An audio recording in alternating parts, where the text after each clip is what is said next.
नमस्ते दोस्तों, आपका स्वागत है मेरे इस चैनल पर। तो दोस्तों एक बड़ी अपडेट आज आई हुई है, एक बड़ी खबर अखबार में देखने को आई हुई है।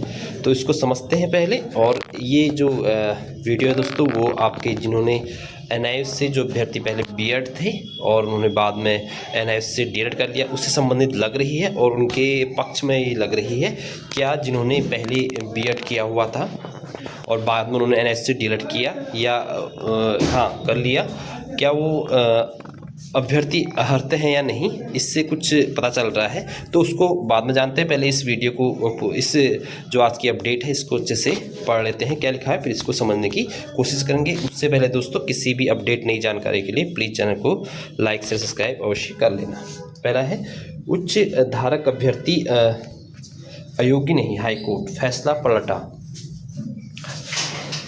मांगी गई न्यूनतम योग्यता से अधिक शिक्षित को नौकरी से नहीं कर सकते हैं वंचित।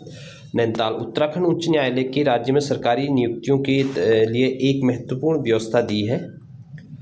न्यायमूर्ति रविंद्र मैठानी और न्यायमूर्ति आलोक मेहरा की खंडपीठ स्पष्ट किया कि यदि कोई अभ्यर्थी विज्ञापन में मांगी गई न्यूनतम योग्यता से अधिक उच्च शिक्षा रखता हो तो उसे अयोग्य नहीं ठहराया जा सकता। हाईकोर्ट ने कविता बिष्ट और मोनिका रावत की उम्मीदवारी खारिज करने वाले पुराने आदेश को रद्द करते हुए तकनीकी शिक्षा सचिव को आदेश दिया है कि दस्तावेज के सत्यापन व अन्य आवश्यक औपचारिकताओं के बाद दोनों महिला अभ्यर्थी को 6 सप्ताह के भीतर नियुक्ति पत्र जारी किए जाएं।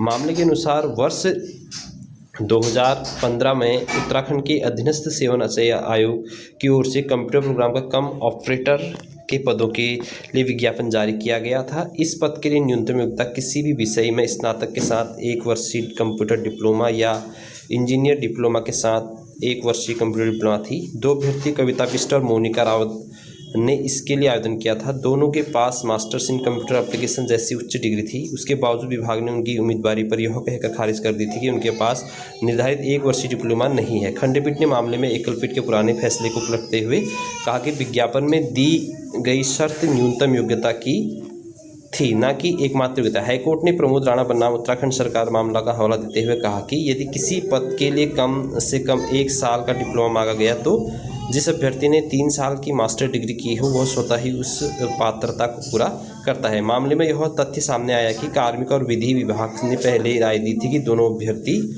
उच्च योग्यता बनाए रखने के कारण पात्र भी होंगे, तो नियुक्ति रोक दी गई थी। तो दोस्तों, जो लोगों ने मतलब ये है कि ये मामला जैसे उत्तराखंड में भी चल रहा था प्राथमिक शिक्षक भर्ती में, तो ये यहाँ पर भी ये मामला आया हुआ है। तो कहने का मतलब ये कि जो अभ्यर्थी पहले से बीएड हो, चाहे तो कोई भी कोर्स कर सकता है, ये मतलब कि यह है। तो क्या जो एनआईएस से जिन्होंने जो पहले से बीएड थे, क्योंकि बहुत सारे जो विज्ञप्ति है उसमें साफ साफ लिखा है कि जो एनआईएस डीएड वही मान्य होगा जिसने पहले कोई प्रशिक्षण नहीं लिया हो। लेकिन क्या यह मामला मुद्दा बन सकता है, क्योंकि लगभग सारे अभ्यर्थी वो जिन्होंने बीएड से एनआईएस किया होगा, बीएड के बाद एनआईएस से डीएड किया होगा, उन सारे अभ्यर्थियों ने यहाँ पर फॉर्म फिल कर रखा है प्राथमिक शिक्षक भर्ती का।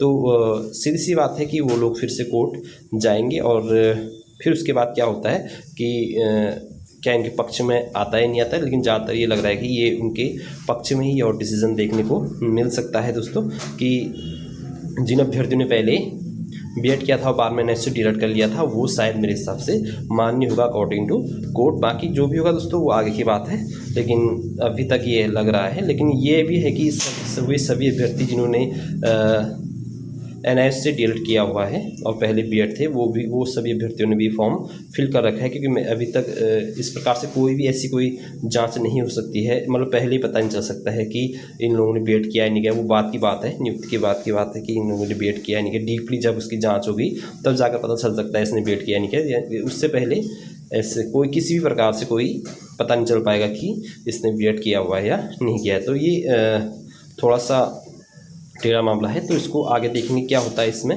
पहले उन पर क्या एक्शन लिया जाता है जिन्होंने ऐसा किया है, उनको बाहर किया जाता है या नहीं किया जाता है, इससे भी बहुत कुछ पता चलेगा।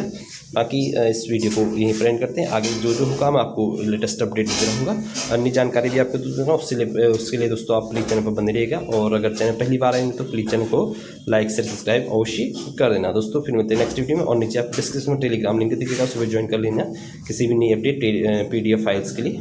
तो आप सभी को मेरा नमस्ते।